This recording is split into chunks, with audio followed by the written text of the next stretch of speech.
Alarm bahaya, pesawat pembom Cina siap bombardir pangkalan Amerika Serikat.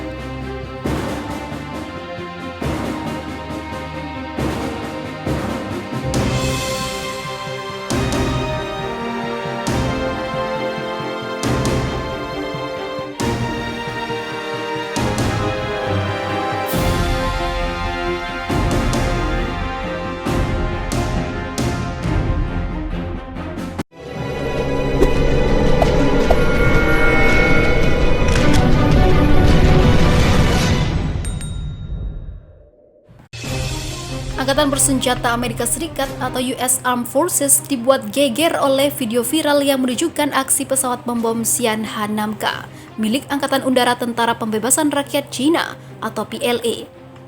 Amerika Serikat menuding militer Cina tengah bersiap untuk membombardir pangkalan udara militer Amerika Serikat Anderson di Guam.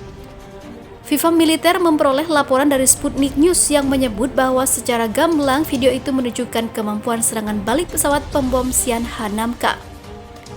Di sisi lain, Tentara Pembebasan Rakyat Cina atau PLA membantah bahwa video itu disebarluaskan untuk tujuan provokasi. Akan tetapi, militer Cina dengan tegas menyatakan aksi itu adalah bukti dari tekad pasukan untuk memberikan respon terhadap provokasi militer negara lain termasuk Amerika Serikat. Militer Cina juga memastikan bahwa pihaknya hanya melakukan pameran kemampuan dan tidak menargetkan sasaran tertentu. Munculnya spekulasi yang menyebut pengerahan pesawat pembom Xi'an H-6K untuk membom pangkalan udara Anderson pun terkuak. Sejumlah pakar militer melihat bahwa Angkatan Udara Tentara Pembebasan Rakyat Cina butuh target imajiner dalam hal serangan jarak jauh. Pesawat pembom Xi'an H-6K sendiri mulai diperkenalkan sejak 2007 dan memasuki masa tugas bersama Angkatan Udara Tentara Pembebasan Rakyat Cina pada tahun 2009. Dalam data yang dikutip FIFA Militer dari sinodefense.com, pesawat pembom Xi'an H-6K memiliki kecepatan maksimal mencapai 1050 km per jam dan mampu menjangkau jarak 6000 km. Di sistem persenjataan H-6K bisa membuat sejumlah rudal anti kapal semisal KD-88 dan YJ-100 C-601. Kemudian yang terpenting, pesawat pembom Xi'an H-6K mampu membawa rudal balistik yang dikenal sebagai salah satu senjata mengerikan Cina, Dongfeng DF-21D. Seperti yang diketahui, rudal balistik DF-21D adalah salah satu rudal yang dijuluki pembunuh kapal induk dan pembunuh Guam, selain rudal Dongfeng DF-26. Sementara itu, saat sejumlah pasukan angkatan bersenjata Iran tengah mengikuti latihan tempur bersama pasukan Rusia dan Cina, tanpa diduga kapal induk Angkatan Laut Amerika Serikat atau US Navy datang. Kapal induk USS Nimitz memimpin armada perang negeri Paman Sam mendekati pantai Iran. Menurut laporan yang dikutip FIFA Militer dari Fox News, kapal induk USS Nimitz CVN-68 dikawal oleh 2 kapal jelajah berpeluru kendali dan 1 kapal perusak. Sementara itu, dalam pernyataan Angkatan Laut Amerika Serikat, pihaknya menyatakan ingin memastikan keamanan dan stabilitas wilayah perairan di wilayah Selat Hormuz. Amerika Serikat ingin menunjukkan solidaritas dengan menyiapkan diri jika perang meletus.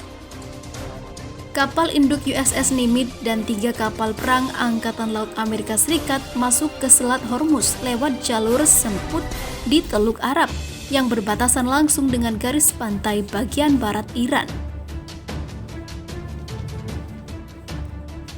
Selat Hormuz dikenal sebagai daerah yang dipenuhi banyak ranjau, air dangkal, dan sering menjadi area manuver kapal-kapal perang Iran. Amerika Serikat menganggap militer Iran kerap mengerahkan armada tempurnya untuk melakukan provokasi terhadap kapal-kapal yang melintas di wilayah itu. Tak hanya itu, Amerika juga menganggap Iran memiliki persenjataan rudal balistik yang cukup besar. Oleh sebab itu, kapal USS Nimitz dan kapal-kapal perang Amerika Serikat dikerahkan untuk melindungi kepentingan nasional dan sekutunya di wilayah tersebut. 2 kapal jelajah berpeluru kendali memiliki senjata rudal SM-3 dan SM-6 yang terintegrasi dengan sistem radar eye gaze. Dengan kemampuannya, sistem radar eye gaze mampu melacak dan menghancurkan rudal balistik Iran dengan seketika. Di sisi lain, sejumlah pasukan militer Iran tengah mengikuti latihan tempur gabungan bersama Rusia, Cina, Armenia, Belarus, Pakistan, dan Myanmar. Dalam laporan FIFA militer sebelumnya, Iran mengerahkan kapal-kapal perangnya ke Laut Hitam dan Laut Kaspia dalam latihan perang bertajuk Operasi Kaukasus 2020. Sementara itu, Tentara Pembebasan Rakyat Cina atau PLA kembali membunyikan alarm bahaya buat Republik Cina atau Taiwan.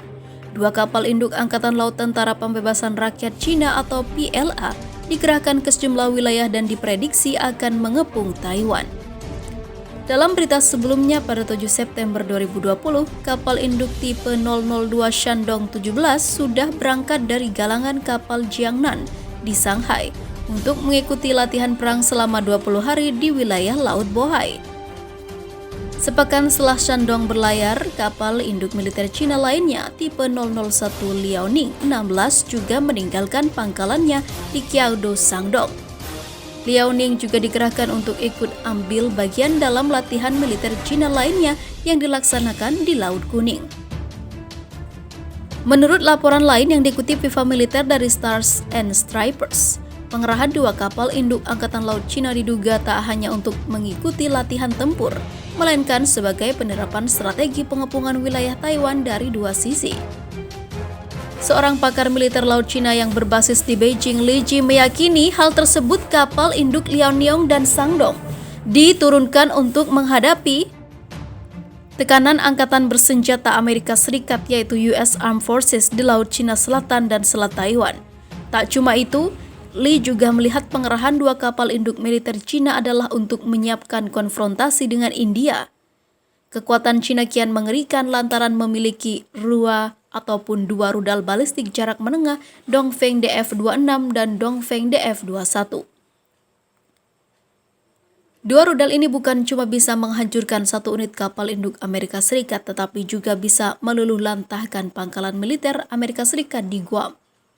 Kapal induk Liaoning dan Shandong serta rudal DF-21 dan DF-26 dipastikan akan menjadi andalan Cina untuk menghalau intervensi Amerika Serikat dalam serangan ke Taiwan.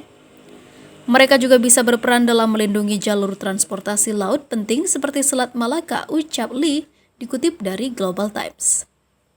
Seperti yang diketahui, Angkatan Laut Amerika Serikat atau US Navy beberapa kali mengirim kapal perusak peluru kendali USS Mustin di DG-89 ke Pulau Paracel yang diklaim sebagai wilayah Cina. Aksi kapal perusak Angkatan Laut Amerika Serikat memasuki Kepulauan Paracel secara ilegal adalah salah satu faktor utama yang membuat Cina memberikan respon dengan pengerahan dua kapal induknya.